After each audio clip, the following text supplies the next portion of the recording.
Hi there, students and new subscribers.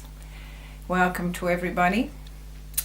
We've been for the last 4, and this is the 5th episode, if you like, talking about the yamas. And we've done ahimsa, which is no killing against the lion, himsa. Against the lion, satya, asteya, brahmacharya, and now aparigraha. In this day and age, aparigraha is even more important because it is take no more than you need. Take no more than you need right now. And I have to say, if any of you need shallots, come to my place. As you can, I don't know if you can tell, but I've just come in out of the garden, and I didn't plant more than I needed, but nature has given me more than I need. So I have been the central supplier of shallots to my studio students for the last, I don't know how long, and they just multiply while I sleep. So nature has been really wonderful. And for those of you who are interested in gardening, these shallots are planted in a vegetable garden experiment. What I did was I had this very rocky patch of garden, and I didn't know how far down it went, and I didn't feel like digging all the way to China. So when it came time for my futon, because I sleep on a futon, when it came time for my futon to be replaced, I replaced my futon about every 5 to 7 years because it gets really flat. And I'm always looking for things to do with the futon, and I thought, well, I will put the futon in the garden and put mulch on top of it and compost it and what have you, and see if we can grow stuff on that. Well, Jerusalem artichokes, strawberries, and certainly onions of every kind think it is the most wonderful thing. So instead of my futon going into landfill, it now will be used in various parts of the garden. As I use one, I will put it on the garden, and it grows rather magnificent vegetables on top. And I don't get many weeds, and when I do get them, they're so easy to pull out.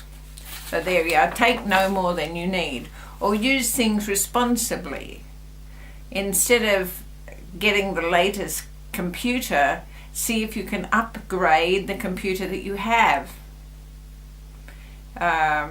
And you know, that goes for everything that you're using. Take no more than you need.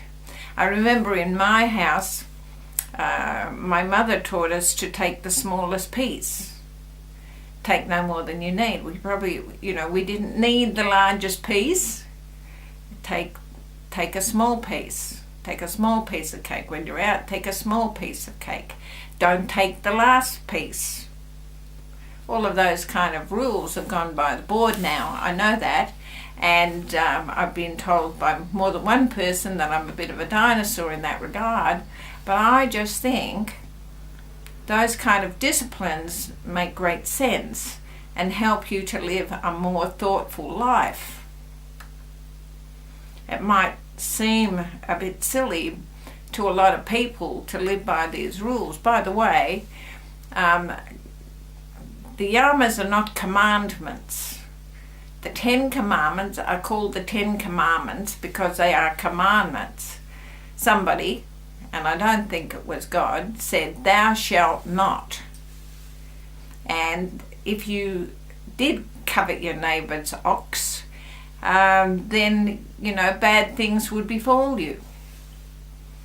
You have to go to church and say 3 Hail Marys and 5 Our Fathers. And I say that from the point of view of somebody who actually has done theology. I have, and but I find it very difficult to consider that a God is worried about that. I'm sure that karma is the same thing. So yes, if you covet your neighbour's ox, then it's probable that somebody is coveting something of yours and will make steps to take it. The yamas are inspirations. Even Patanjali says, don't do them all at once, because you can't. Choose, just say, this week I'm going to concentrate on thou shalt not kill, or just for today I shall not kill. Just for today I will step aside from killing. And that means killing time, killing opportunity, killing self-esteem, all of those things. So it's all about just trying to be better. It's not about God watching you and wanting to mark you off in a score sheet. You'll mark yourself off in the score sheet quite effectively enough. You don't need God looking over your shoulder. You know when you've stepped over the line. Oh, well, I do. I'm pretty sure when I step over the line, because I get karma slap me around the ears right away. I don't have to wait. Talking about decluttering and Aparigraha, taking no more than you need, I've started a little thing in my house where, and I like op shopping. If I buy something from the op shop, then I have to take something of mine and put it in the op shop. If I buy a book, I have to take 2 from my stock. Otherwise, like the shallots, they just multiply. And I've got a lot of books. I read them before I put them on the bookshelf. And just things like that. They make great sense to me, and I wonder if they make sense to you. I was talking to one of the senior students, and she said, I happened to mention that I was decluttering. And she said, why are you decluttering? And I said, oh, well, this time in my life, I just think when I buy something, my daughter is going to have to think about how to get rid of it. And she said, oh, I don't think you should think about that. And I said, why not? She said, well, I reckon you're going to have a little nest egg to give your daughter, so let her earn the money. Let her declutter for you. But I'm still decluttering, I have to say. So your thought might be, just for today, I will only take what I need. Watering the garden once a day is enough. Twice a day and 3 times a day is a bit overkill. If it's raining, don't have the sprinklers on. I notice some neighbours do that. I walk past and it's raining and the sprinklers are on. That's taking more than you need. Don't take a 12-minute shower when a 6-minute shower will do. Don't wash your hair every day if it's not necessary. When I was travelling in India, and I was lucky enough to have the at the time the courage to hire a couple, or buy a couple of camels and hire a couple of people to help me, and I went round the Thar Desert, and it was quite lovely. And the boys used to put up the tent for me, and in the morning they would push under the door a bowl of water, and then later on they would bring me a cup of tea.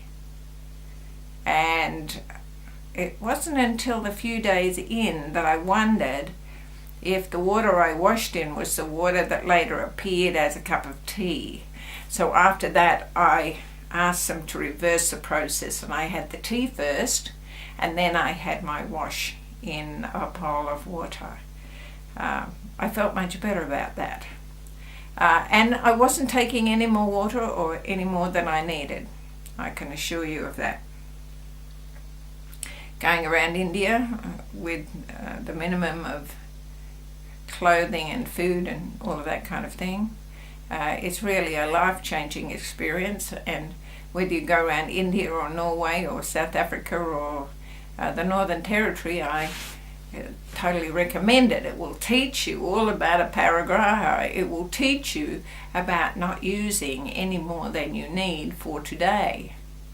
Because if you use it today, you haven't got it for tomorrow.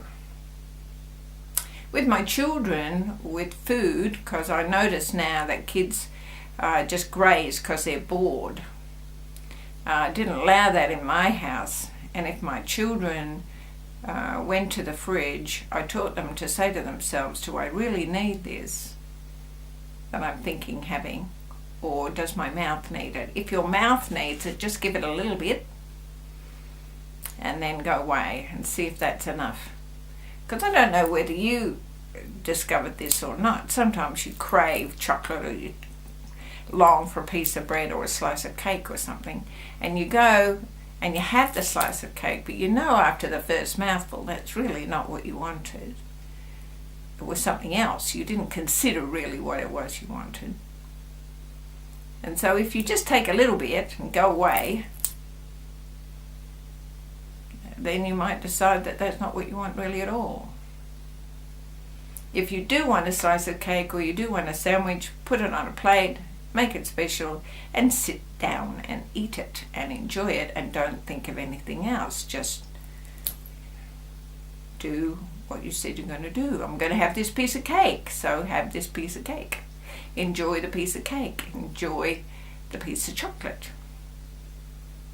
Don't take any more than you need for today. Don't take any more than you need right now. It's a very important thing today, turning off the lights, turning off the computers, doing all those things that say, I don't need that on right now. I don't need the light in the part of a house I'm not using. I was reading a report not so long back about the idea of putting motion sensitive lights in some streets in towns, so that the lights in the streets didn't come on if there was nobody in the street, but they came on when somebody moved in the street. And I thought that that would be a fabulous idea, because where I live there's a lot of streets that are lit, but there's hardly anybody in the street. There may be 3 or 4 houses in a really long street. They don't need the lights on all the time. They're taking more than they need. Just imagine how much power would be saved if lights only came on when we needed them. How many things can you think of that would be ecologically beneficial to the planet, and in line with Aparigraha, not taking any more than we need? It's a wonderful, wonderful YAMA. They're all beautiful. Thank you for your comments. I really appreciate them. And I hope that you will take on board the YAMAs and use them as the frame for your lives. Patanjali was quite a bright man, and he said, they come first. Namaste.